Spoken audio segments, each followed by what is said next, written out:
near you pass. This message now from the National Primary Healthcare Development Agency, NPHCDA.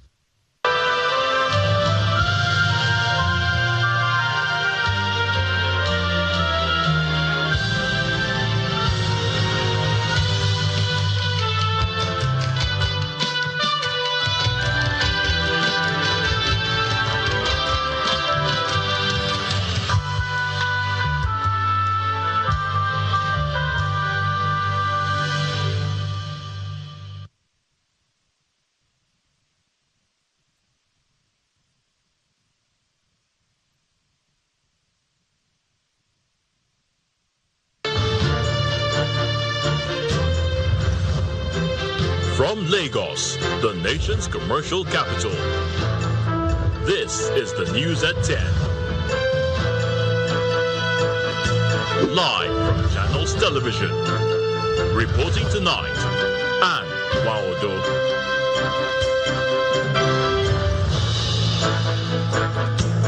Hello and welcome. Tonight, federal government calls for investigation and autopsy reports on Nigerians killed in recent xenophobic attacks in South Africa. Members of the PDP aligned with Oyo State Governor Seyi Makinde and former Senate President Adolphus Wabara inaugurate a 13-member interim working national committee. Meanwhile, the National Working Committee of the PDP says that decision is null and void. Federal government urges media and key stakeholders to collaborate in tackling the rising threat of misinformation and disinformation in the country. And UAE reports major fire at oil facility, accuses Iran of missile and drone attacks. On business news, NNPC Limited and China signed MOU to revive and expand the Port Harcourt and Warri refineries. On sports news tonight, Taiwo Awuni is called to praise as Nottingham Forest shocked Chelsea 3-1 at Stamford Bridge to go 6 points clear of the Premier League relegation zone. And from the nation's capital, 11 persons killed in suspected bandit reprisal attack on communities in Kankia local government area of Katsina State.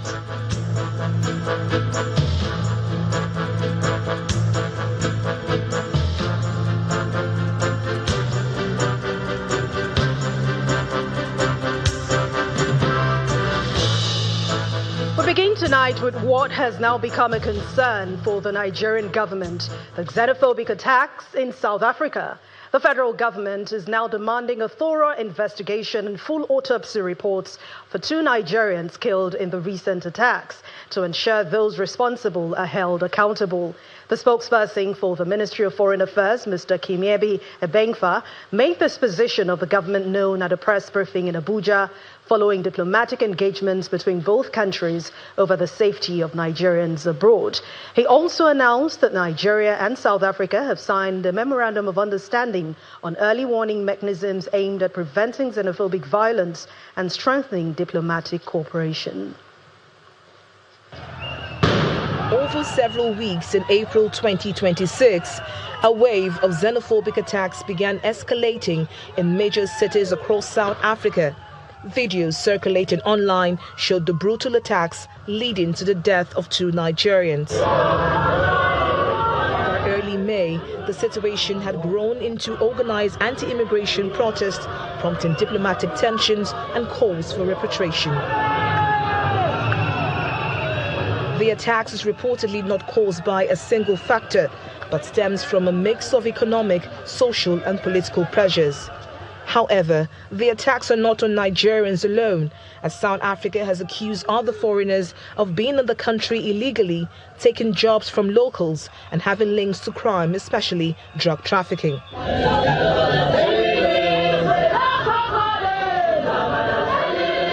Anti-immigrant groups connected with the recent attacks, like the Operation Dudula and its affiliates, have been stopping people outside hospitals and schools, demanding to see their identity papers, urging foreign-owned businesses to shut down due to the violence.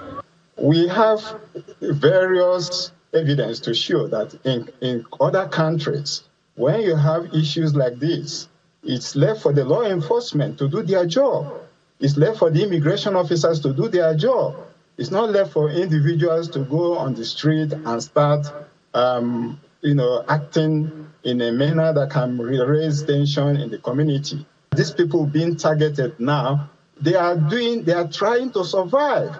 I mean, even though they are surviving, a contribution might be minimal.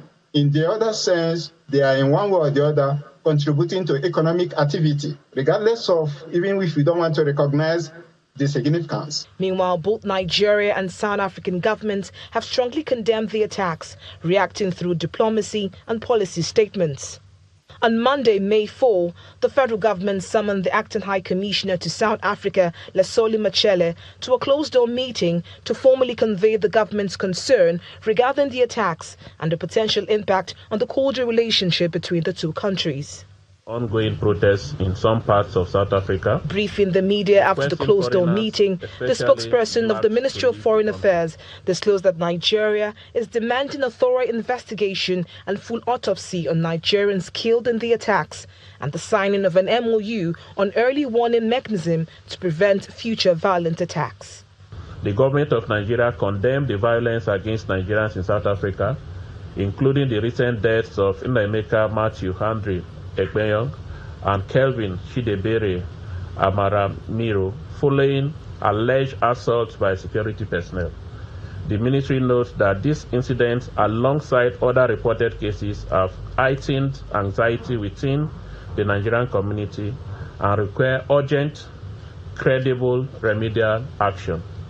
We therefore request thorough and impartial investigation into both deaths, including prompt sharing of preliminary findings and regular updates with the government of Nigeria. He also says the federal government is planning to repatriate Nigerians willing to return home voluntarily, stating that 130 applicants had already registered while the documentation process is ongoing. 130, I think, as of this morning have registered, but if the 130 that are registered are those that don't have the resources to get their flight tickets to move back to Nigeria, that means government have to go in. And for government to go in, definitely there must be the provision of funds, either to procure tickets for them or you get an aircraft that will convey them back to Nigeria. As both nations continue to navigate yet another diplomatic strain, the true test is not in agreements signed or issued statements, but in concrete action that guarantees the safety, dignity and rights of Nigerians living in South Africa. From Abuja, Victoria Longjohn, Channels Television News. A chronic political crisis that has defied all solutions, and you may not be wrong. The leadership crisis in the People's Democratic Party has refused every solution extended to it. Not even the recent Supreme Court judgment has been able to put the crisis to rest. Members of the PDP loyal to Governor Seyi Makinde of Oyo State and former Senate President Adolfo Swabara have inaugurated a 13-man interim National Working Committee. Some prominent members of the People's Democratic Party, including Governor Seyi Makinde of Oyo State, former Governor of Niger State Babangida Muazu, and former Senate President Adolfo Swabara, are holding their National Executive Committee meeting in Abuja. Thank you very much, sir. And by extension, the meeting is essentially to ratify the decisions of the PDP Board of Trustees, led by Adolfo Swabara. According to the former Senate President, the April 30th judgment of the Supreme Court created a leadership vacuum in the party and placed the burden of inaugurating an interim leadership on the party's Board of Trustees. As you are already aware, the Board of Trustees under my chairmanship assumed administrative leadership of our party in line with the empowering provisions of the Constitution of the PDP as amended in 2017, following the judgment of the Supreme Court, which on Thursday, 30th April 2026, stripped the PDP of a National Working Committee. This 103 next meeting is, among other things, principally convened to fashion out ways to chart a new course for our party. Central to this is the appointment of an interim national working committee. To approve the list. After motions were taken, the names of a 13-member interim national working committee led by Tanimu Turaki were read out, followed by the administration of the oath of office. Just like we've sworn now, do well to all manners of people, and we will make sure that PDP again work very hard, not only to be on the ballot, but to win all the off-season elections that are coming our way very soon, and indeed all the 2027 various elections. The PDP leadership crisis took a new twist after the November 2025 convention in Ibadan, which was challenged in court by some members of the party. The matter went through the Federal High Court up to the Supreme Court, where the Apex Court upheld the invalidation of the Ibadan Convention that produced the Turaki-led National Working Committee, a decision the Abdurrahman Mohammed-led Caretaker Committee relied upon to organize the Abuja Convention that elected the current National Working Committee of the PDP. Outside the hall, the governor of Oyo State addresses the legality of the newly inaugurated committee. If you go to the constitution of PDP, you know who your NEC members are by that constitution. And to third of that membership, they came here. So it is legally constituted. As it stands, it appears the leadership crisis, which has rocked the very foundation of the PDP for over 3 years, is yet to be resolved. Meanwhile, in a swift reaction to that move, the National Working Committee of the People's Democratic Party has issued a disclaimer on the composition of an interim National Working Committee by members of the party loyal to Mr. Adolphus Wabara and Governor Seyi Makinde. A statement by the PDP National Publicity Secretary, Mr. Jugudo Mohammed, describes any resolution or claim emanating from the meeting held by Mr. Wabara and the Turaki-led groups as null and void. The statement also says that individuals who previously argued that the party's constitution does not provide for the establishment of a caretaker committee have now contradicted themselves by claiming to have constituted another one. Part of the statement also says that there is no evidence of compliance with the requirements of the electoral umpire, nor was INEC in attendance as required by law. And after 3 years of intra-party dispute over party structure, the governor of Benue State, Hyacinth Alia, and the secretary to the government of the Federation, George Akume, have put away their differences to ensure victory for the All Progressives Congress in the state. Addressing journalists after a closed-door meeting, Governor Alia, while admitting that there is a proposal by the SGF for all serving state and National Assembly members, as well as the governor, to be giving automatic tickets, says the process will be sorted out at the party level. Members of the All Progressives Congress loyal to Governor Hyacinth Alia of Benue State and those loyal to the Secretary to the Government of the Federation are seated together for the first time in 3 years since the intra-party dispute began. The meeting is part of the plan to resolve all matters affecting the state chapter of the party as the SGF arrives amid pleasantries. Governor Hyacinth Alia, who is hosting the meeting, also arrives as leaders settle down for the peace and reconciliation talks which held behind closed doors. 3 hours later, the SGF emerges with key issues discussed at the meeting, including a message from President Bola Tinubu to ensure automatic ticket for the governor and all serving lawmakers from Benue State. We talk about the unity of our party. We started from where we started and where we went wrong, and we want to get back to the fold. We want everybody to have a place. We want inclusiveness in this party. The resolution, if implemented, has implications for candidates vying for political office, as a former governor and a serving senator share their thoughts. Governor said he's sorry for whatever that he has done. Yeah, he's sorry for whatever that he has done, that he should be forgiven. The Secretary to Government of the Federation stood up and said, well, the message he has from the President is that beginning from Mr. President to the Governor, to National Assembly members, to House Assembly members, all must return. Well, the reconciliation meeting is not about me. It is about the state and the APC as a party. What is important is that people have agreed that they could sit down together and talk.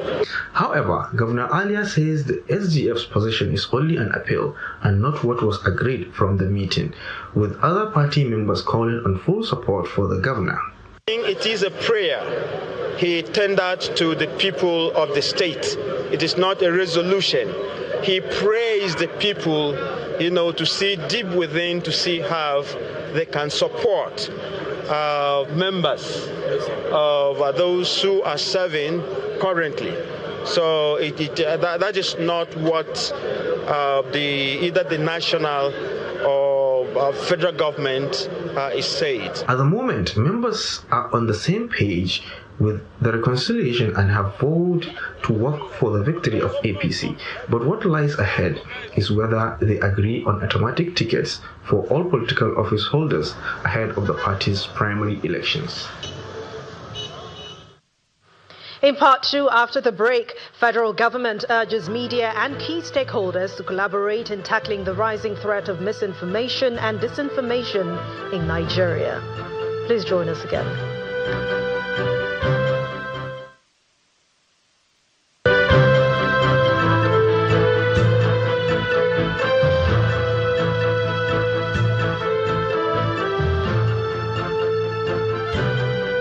True strength. What defines it? The brilliance of a player? Or when a team comes together to win? A solo beat? Or the rhythm of many? The flair of one dancer? Or the art of a troupe? One distinct voice, or the beauty of the symphony. At FCMB Group, we build ecosystems, empower communities, and create the future. Because we believe it's not just one, but the power of the group that delivers the future we all desire. FCMB, the power of the group. You make choices every day. Your essential routine shouldn't be one of them. Start with Nivea Men Deep Body Lotion with Max Tech, powered by Black Carbon, that gives you 48 hours moisture. Then, lock in that powerful dark wood scent with Nivea Men Deep Roll-On with Max Tech that gives you 72 hours sweat and odor protection. Skin is for playing it smart. Nivea is for skin. Nivea Men, proud sponsors of Real Madrid.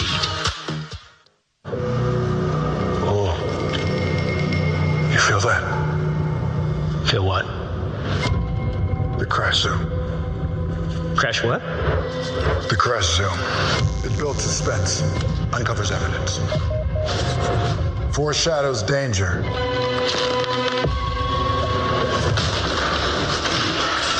You feel it now? Oh yeah.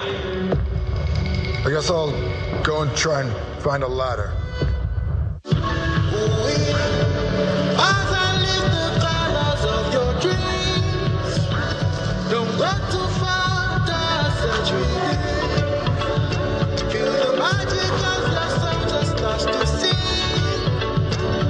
Side by side is only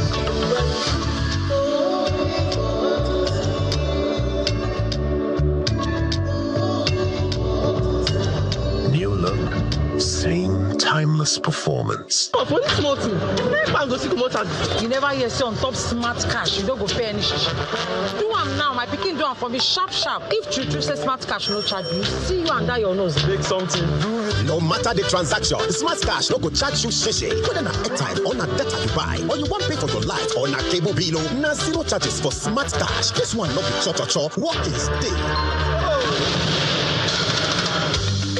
Make yourself download Smart Cash app or dial *939# sharp. So creamy, spread with cremella. Enjoy the deliciously rich taste of Cremella Crema. For any other choice of meal, breakfast, lunch, and dinner, even between meals. It's hard to resist the deliciously rich taste of Cremella. It tastes better with Cremella. For decades, young Nigerians have looked for a reliable way to save and invest money. Ajomida, I don't understand. How is it a scam? How? But we are now proud to celebrate 10 years of PiggyVest changing that story forever. I use PiggyVest too. It's PiggyVest that I used. See how happy I am. Go and download the app now. PiggyVest, the better way to save and invest. Tired of the snow? Tired of the bad TV signals? Nigeria has gone digital. Introducing Free TV, the national platform for every Nigerian. Get 100 plus channels immediately. Sports, news, and entertainment in your native language with clear picture quality. Whether you're in the city or the village, our satellite signal reaches every corner of 36 states from day one. No monthly subscription, just a compatible decoder, and you are set. It's a national asset built for you. Take the show on the road, download the Free TV app, and stream your favorite channels anywhere. Starting this May, scan to download the app or call 0700 388 7277. Free TV, digital TV for free. Brought to you by NBC.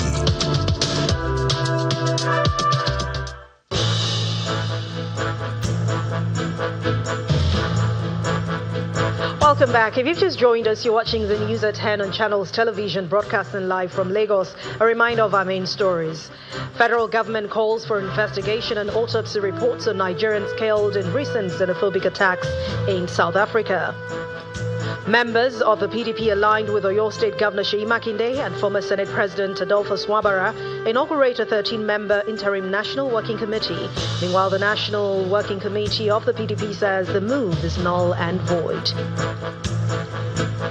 The federal government urges media and key stakeholders to collaborate in tackling the rising threat of misinformation and disinformation in the country.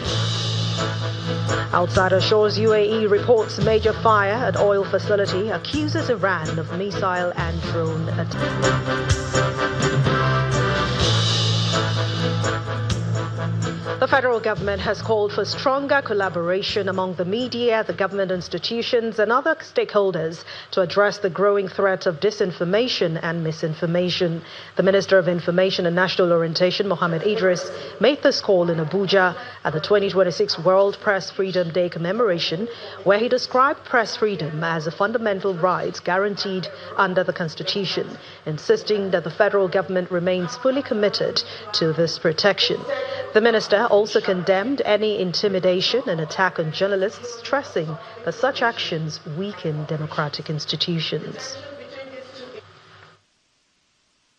We must work collaboratively as a government to protect freedom of expression, freedom of express. But we must also continue to work as media practitioners to ensure that press freedom and responsibility are not mutually exclusive.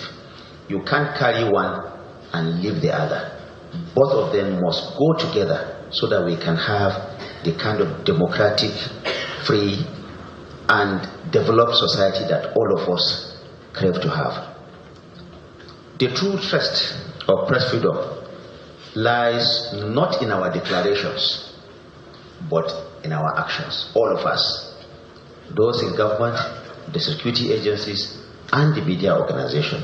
All of us would not just pay lip service to the idea of press freedom.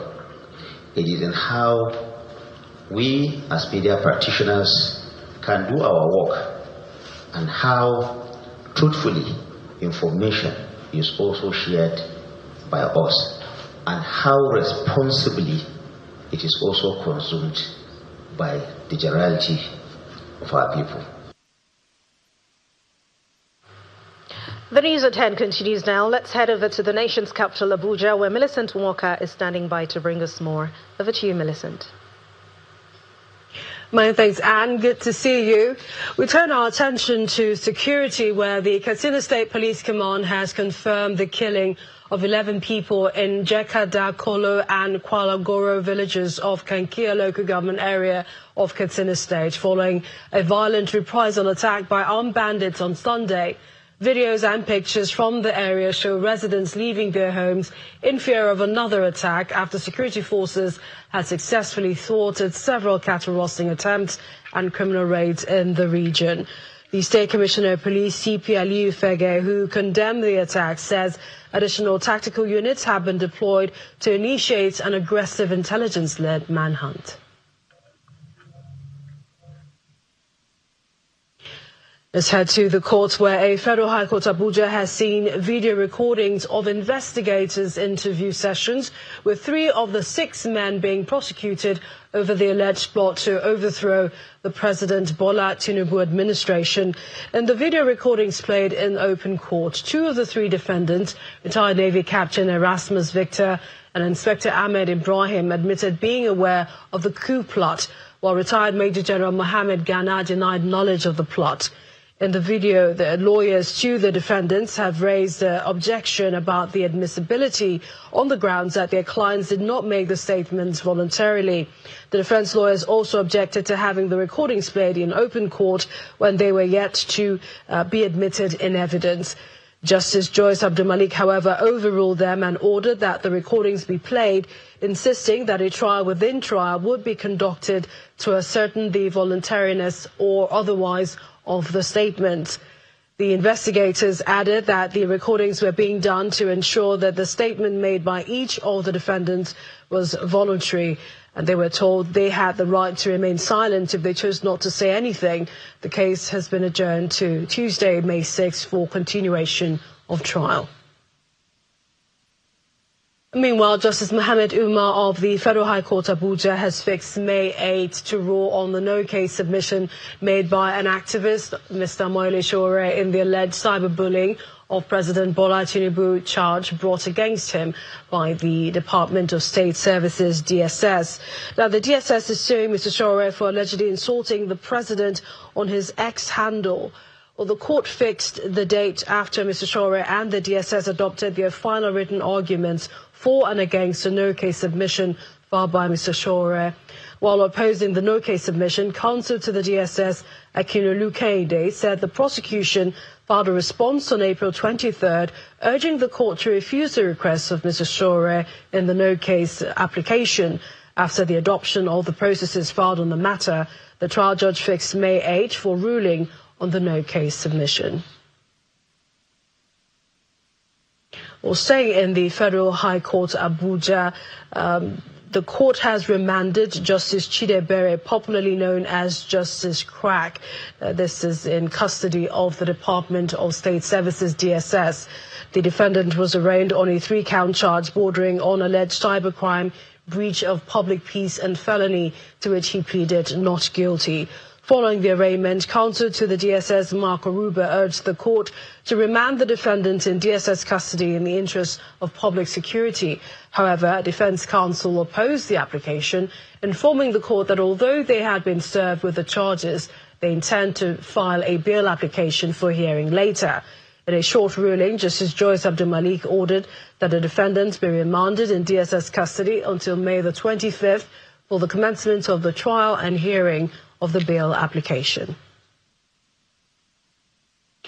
All away from the courts, indigenous Ijaw and Urhobo leaders in Delta State have raised fresh concerns over the delay in implementing the Supreme Court ordered delineation of electoral wards in Warri Federal Constituency, warning that the situation could undermine democratic participation ahead of the 2027 general elections. Representatives and leaders of both ethnic nationalities spoke during a world press conference which held in Warri, Delta State.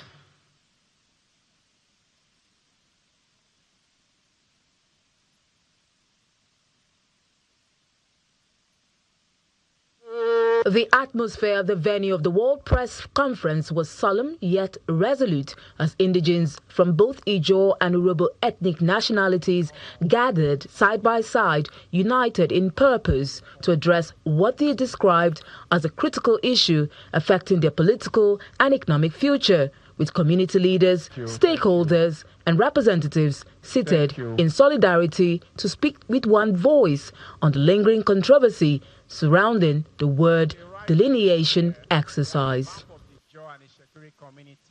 Leaders who addressed the media traced the issue to what they called long-standing irregularities in the electoral structure of Warri Federal Constituency, recalling past grievances, judicial interventions and the eventual Supreme Court ruling which mandated the Independent National Electoral Commission to carry out a fresh delineation of electoral wards and polling units.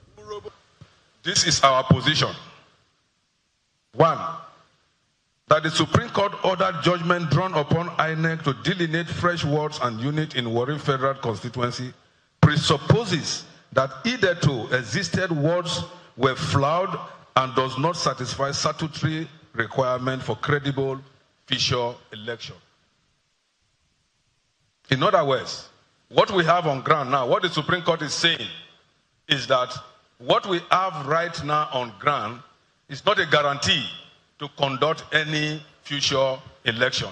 Therefore, INEC should go back and redelineate, which they have done.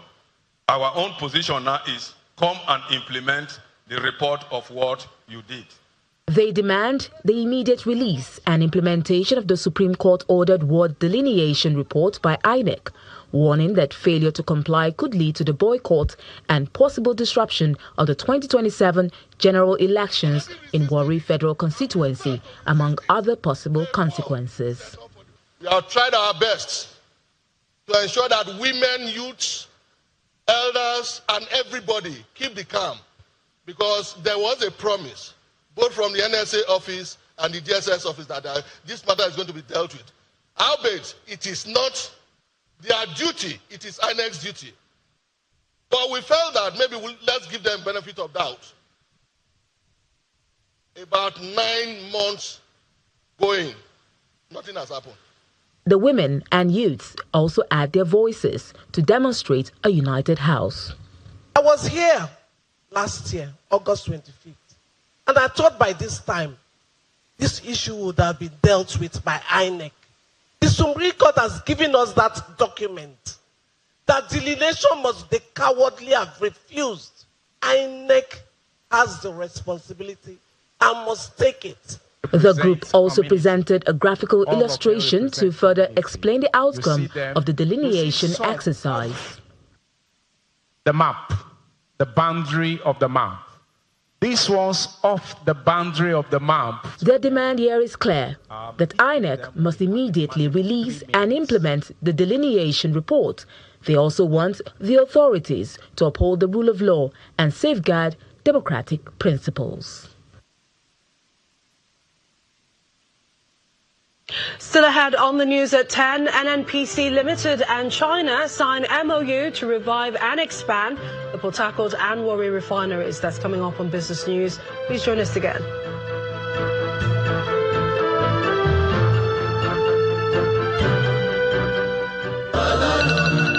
For you, every day is day one.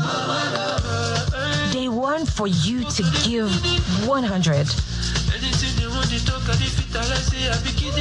100 on the tracks, on the road,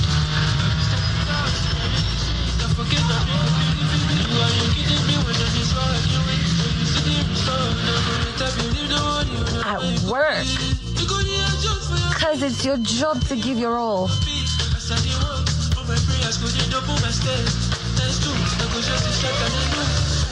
100 with the gang. And on the dance floor. Truth is, you're not wired to give less. Your future is now. So live it real, loud, full and free. You live it 100. Oh. You feel that? Feel what? crash zone. Crash what? The crash zone. It builds suspense, uncovers evidence, foreshadows danger.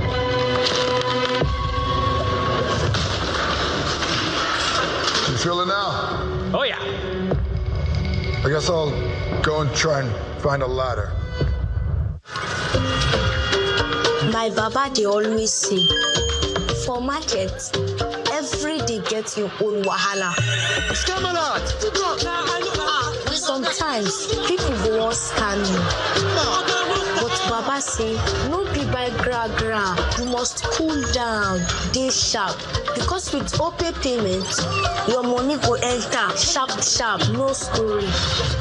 But inside market, anything fit happen. One day, we no see phone again. My baba remember OPay USSD lock, dial *955*131#. Baba press am, lock account. From market woman to driver, from small boy to big man. Now OPay, they protect people like us. My baba fit sell, press phone, collect POS, and still they teach me price. And when they don't tire am, go just tap OPay night guard. We no fear for this our hustle life. Now OPay be the people payment shield. You make choices every day. Your essential routine shouldn't be one of them. Start with Nivea Men Deep Body Lotion with Max Tech, powered by Black Carbon, that gives you 48 hours moisture. Then, lock in that powerful dark wood scent with Nivea Men Deep Roll-On with Max Tech that gives you 72 hours sweat and odor protection. Skin is for playing it smart. Nivea is for skin. Nivea Men, proud sponsors of Real Madrid.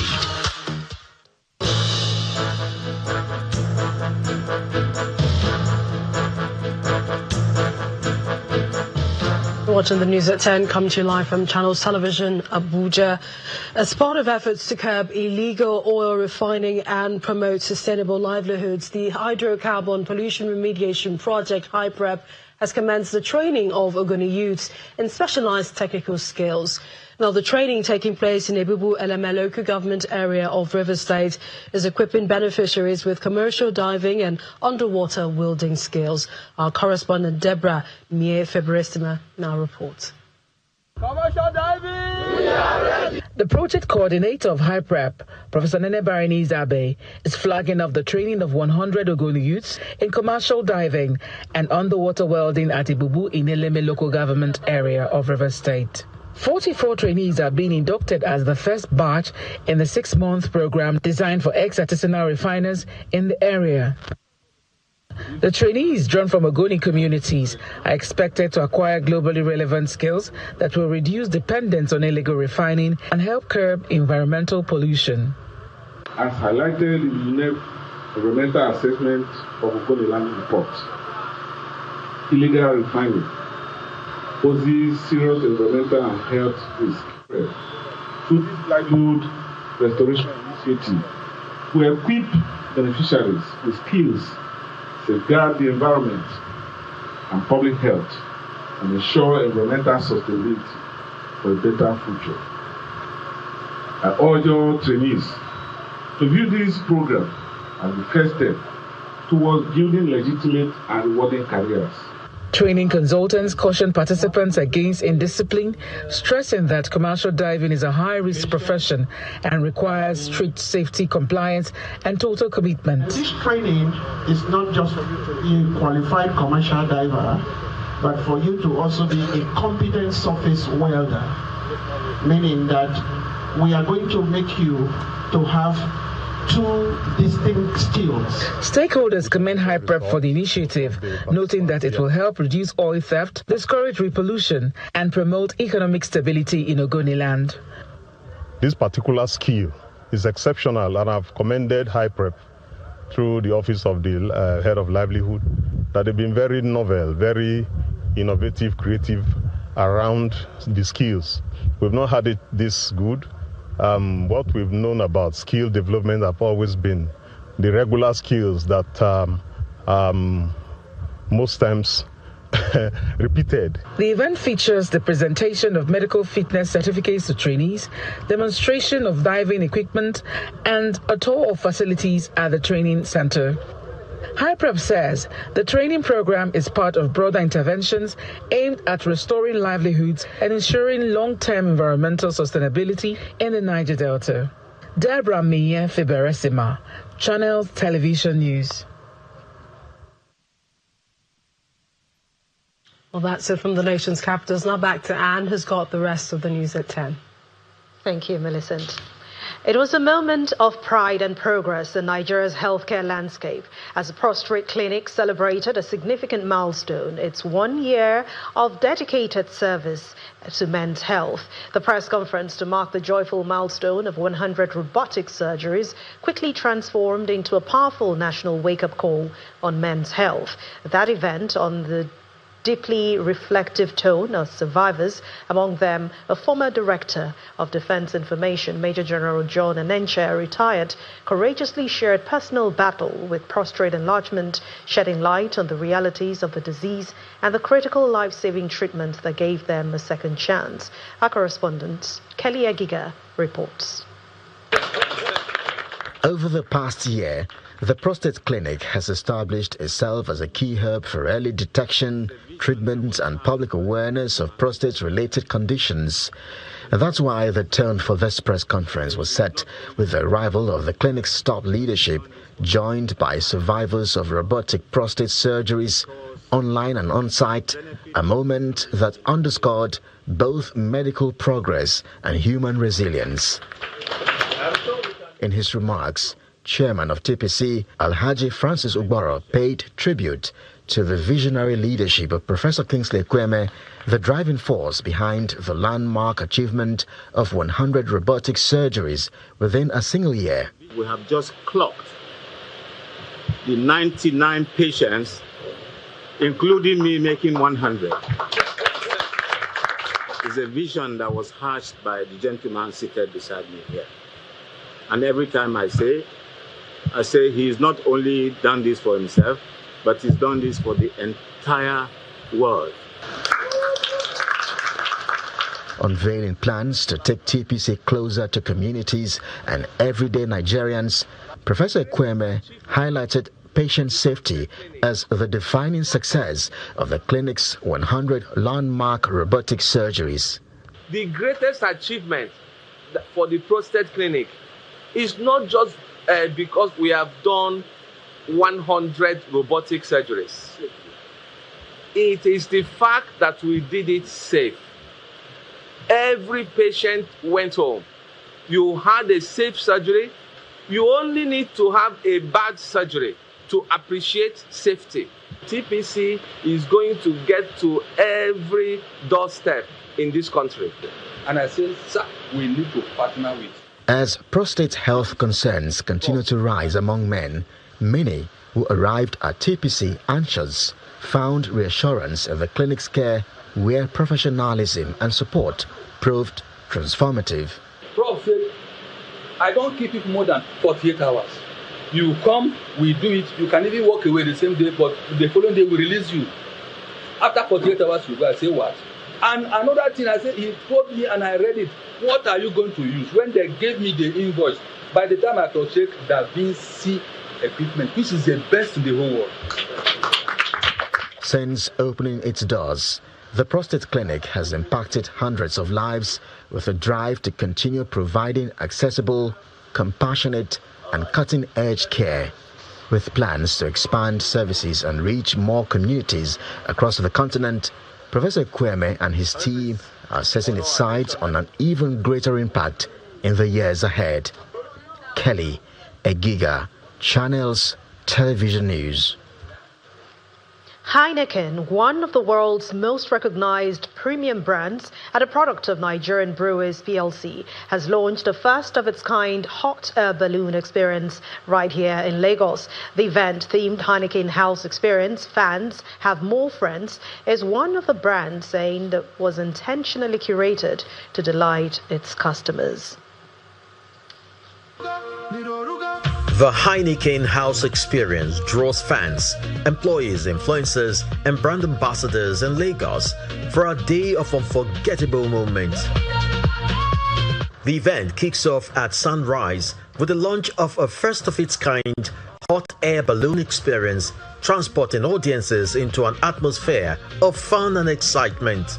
Following the thrilling moments, guests gather indoors for the second phase of activities, beginning with an enthusiastic welcome address by the managing director of Nigerian Breweries PLC. Only Heineken as a brand can provide this experience. This is why we wanted something very special for this week. We have this hot air balloon. I think it's the first time in Nigeria that such an experience is coming to us. I heard that another company tried, but they had a very little balloon for only 3 people. We have 2 balloons, one for 12 people, one for 18 people. From comedy and music to dance and even a Formula 1 race screening. Oga, communication is key. You got the key, now you don't use them.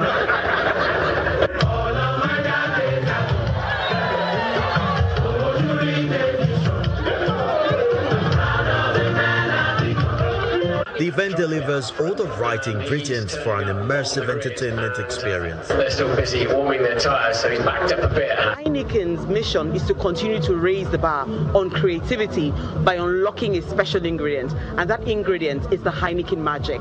And that's about bringing never been seen before experiences to really delight our consumers and customers globally. So people who drink alcohol or people who choose not to drink alcohol are welcomed in this environment. We're very, very clear about our social responsibility in the area of safety as well. When you drink, you're not allowed to fly. So we're very conscious about ensuring that our consumers and customers make the right choices. We believe that Nigerians are trend makers across the world in a cultural space. So we wanted to bring this experience to Nigerians, because we believe that Nigerian is for us one of the biggest markets in the world, and Nigerians deserve to have this kind of experience. As Heineken maintains its position as one of the world's most recognized premium brands, Nigerian Breweries PLC says it has for 80 years continued to spread the joy of togetherness, giving Nigerians truly unique experiences.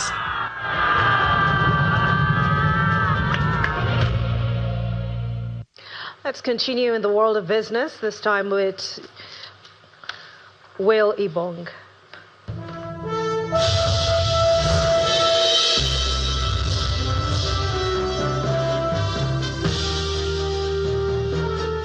Thank you, Anne. Now, the Nigerian National Petroleum Company Limited has signed a memorandum of understanding with Chinese firms to restart and expand the Port Harcourt and Warri refineries.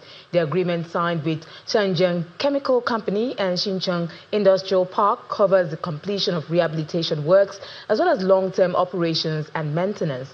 In a statement, NNPCL says the deal also includes plans to expand refining and petrochemical capacity and develop gas-based industrial hubs around the facilities. The move is part of efforts to boost domestic refining, reduce fuel imports, and strengthen Nigeria's energy security. Nigeria's trade momentum strengthened in the first quarter of this year as fresh data released by the Nigeria Customs Service shows significant growth in export volumes, revenue collections, and cargo sale. The figures indicate a sharp rebound in non-oil trade, with exports rising by 38.68% year-on-year to 25.84 million in the first quarter of 2026. That's compared to the corresponding period of 2025. The customs data also revealed that number of export containers handled nearly doubled within the period, rising from 9,722 in the first quarter of last year to 19,014 in the first quarter of 2026, representing a 95.58% increase. Speaking of jumps, the domestic equities market opened a new week in May on a bullish note as investors continue to position ahead of dividend payouts. John Mekwa has more.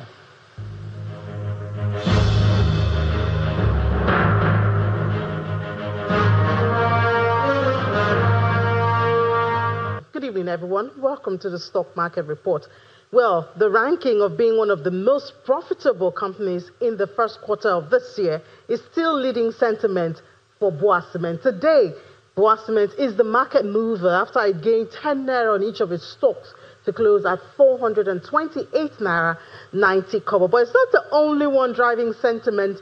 We look at the sectors and then we see other drivers of positive sentiments in the market. Banking is up almost 0.5%, 0.41%. And consumer goods is also up even more than that. Dangote Sugar is a major contributor to that, as well as Honeywell Flour and International Breweries. Oil and gas is, however, left out today. It's on the flip side.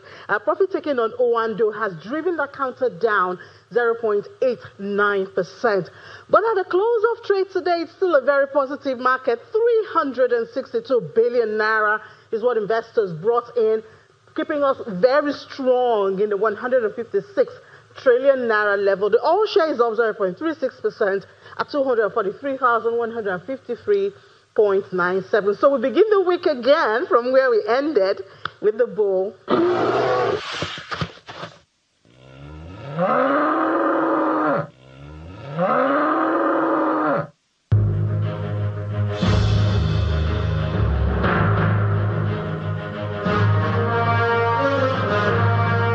Thank you, Ini. Let's take a look at the performance of major global equities as markets react to rising oil prices and renewed tariff threats from U.S. President Donald Trump.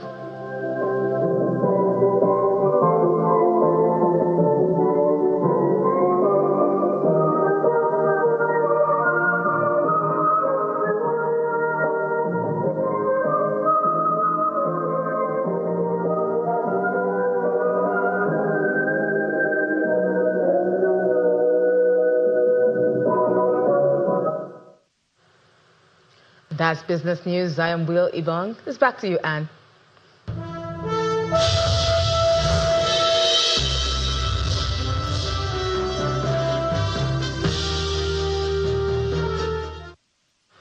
Thank you, Will. And outside our shores, the United Arab Emirates says that it is defending itself against missile and drone attacks originating from Iran. Let's now join Simon Puser with more international news and around the world in 5 from our London studio.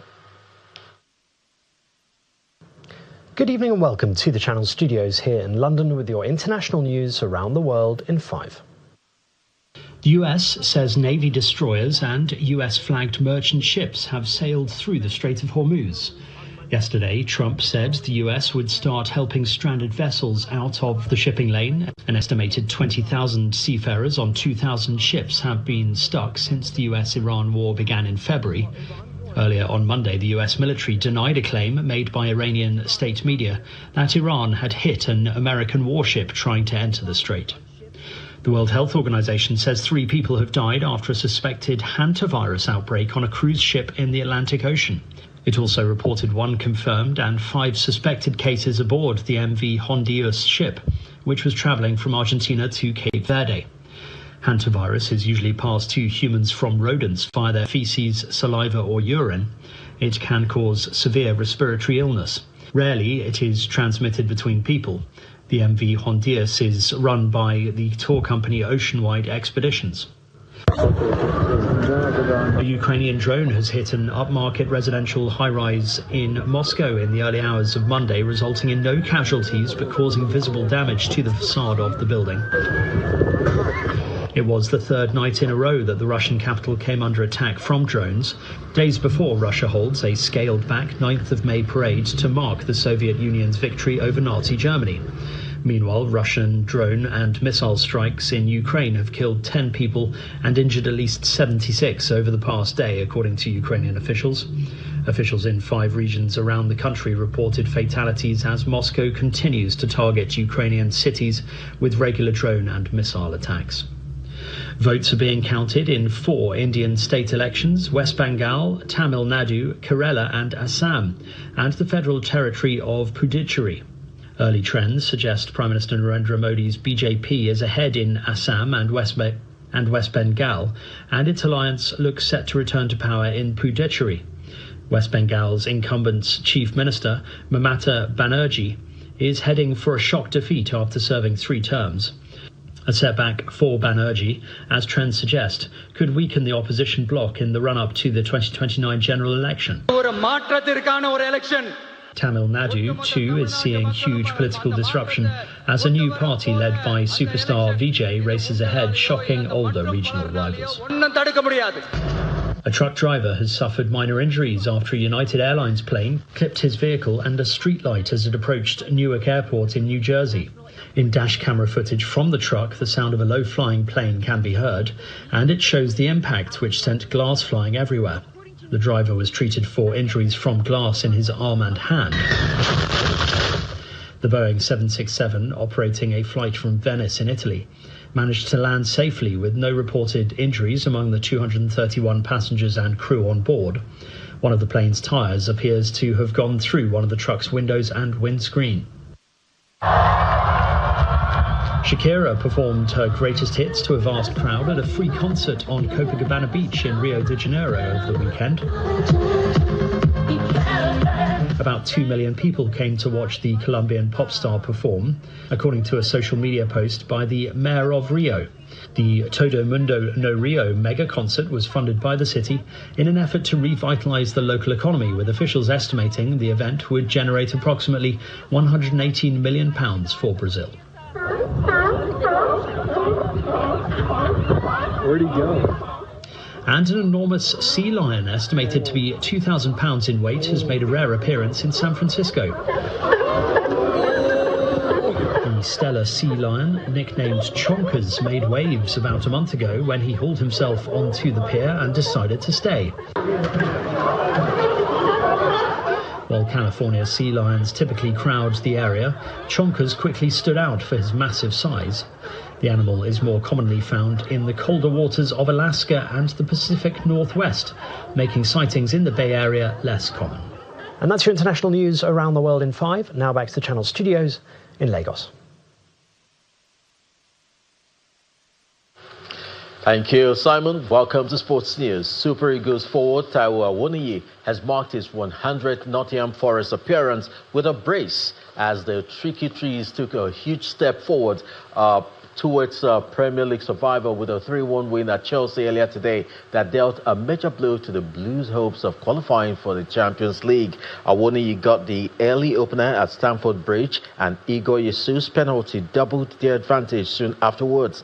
Awoniyi struck again after the interval, and Yao Pedro's eye-catching bicycle kick in the closing stages was no consolation for the lackluster Chelsea.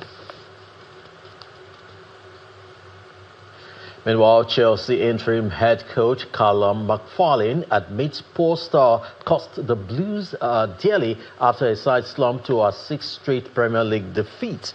On a humiliating day for the London club, Cole Palmer had a penalty saved in a 14-minute period of first-half stoppage time required after 18-year-old Chelsea winger J.C. Derry, making his first Premier League start, needed lengthy treatment following a clash of heads with Forest Jacques Abbott at a corner. Yeah, I thought the first 15 minutes we were nowhere near the level we needed to be. I thought the early goal was a bit of a sucker punch, and we didn't seem to really recover from that moment. It was a 3v1 at the back post. We know that they like to cross to the back post. We know that the 9 likes to peel to the back post, and we should defend that moment better. It's really disappointing. Thought we defended that moment really well at Leeds, at Wembley, and I just don't think we recovered from that moment well enough. When we did recover and we had moments, Enzo hits the post, Cole misses a penalty, Giles offside goal. When you start that badly, you need those moments to go your way to give you a chance to fight back into the game. But ultimately, the first 15 minutes was not acceptable. And Jeremy Doku's stoppage time strike salvaged Manchester City 3-3 draw at Everton, but a second-half collapse handed the destiny of the Premier League title back to Arsenal. The Gunners now just need to win their final 3 games to end a 22-year-old wait to become the champions of England. City remain 5 points adrift of Mikel Arteta's team with a game in hand and could struggle to recover from the manner of their implosion at the Hill Dickinson Stadium. And Arsenal forward Victor Gyökeres says his teammates are very excited with the possibility of making history if they get past Atletico Madrid in Tuesday's UEFA Champions League semi-final and make their first final in 20 years. The tie is finally poised at 1-1 after last Wednesday's first leg in Madrid, with both teams scoring from the penalty spot.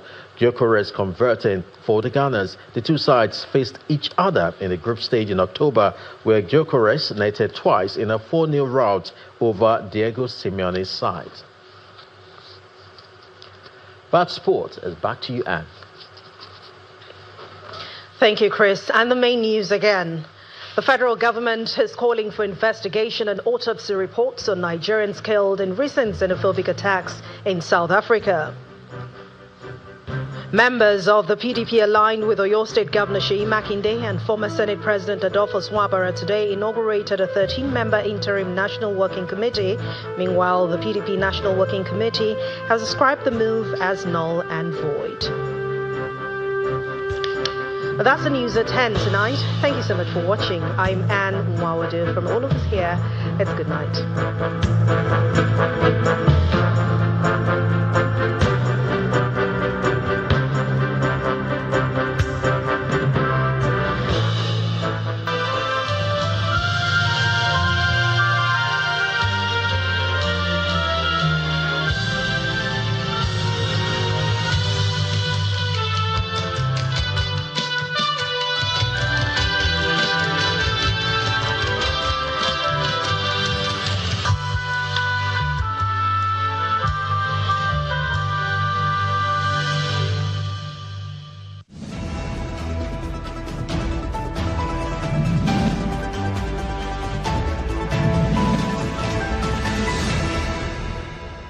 Hello out there. My name is Laolu Akonde, and you are on to Inside Sources. Here is my take for today, and it's a very brief one. Kudos to the Supreme Court. By its decision on Thursday, the Supreme Court has managed to keep the Nigerian democratic space not constrained, which could have happened if what INEC did to ADC had prevailed. And now that we have a judgment of the Apex Court to say that the ADC leadership should be